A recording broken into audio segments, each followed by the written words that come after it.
अल्लाह ने आला हज़रत की सूरत में हमें वो नेमत अता फरमाई है।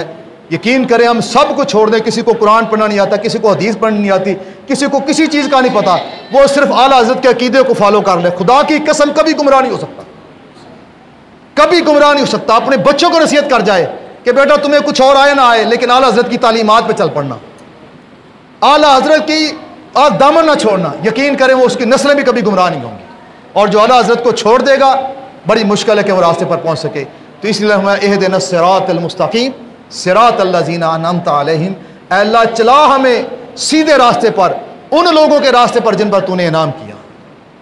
अल्लाह चाहता तो अपना कह सकता था मेरे रास्ते पर चलो, लेकिन अल्लाह मेरा रास्ता भी वही रास्ता है जिन पर मैंने इनाम फरमा दिया। अगर सीधे रास्ते पर चलना चाहते हो तो उन लोगों के रास्ते पर चल पड़ो जिन पर मैंने इनाम किया, और इनाम याफ्ता लोग यही हैं कि आला हज़रत के नाम याफ्ता। इससे बड़ी दलील क्या है, आज कोई महफिल ऐसी नहीं जहाँ आपका कलाम नहीं पढ़ा जाता, कोई मस्जिद सुन्नियों की ऐसी नहीं है जहाँ आपका सलाम नहीं पढ़ा जाता। मुस्तफ़ा जान रहमत पे लाखों सलाम।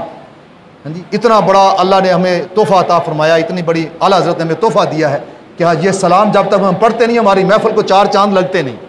हाँ जी, ये अल्लाह ने हम पर करम किया। अल्लाह ताला हमको इन नेमतों की कदर की तौफीक अता फरमाए।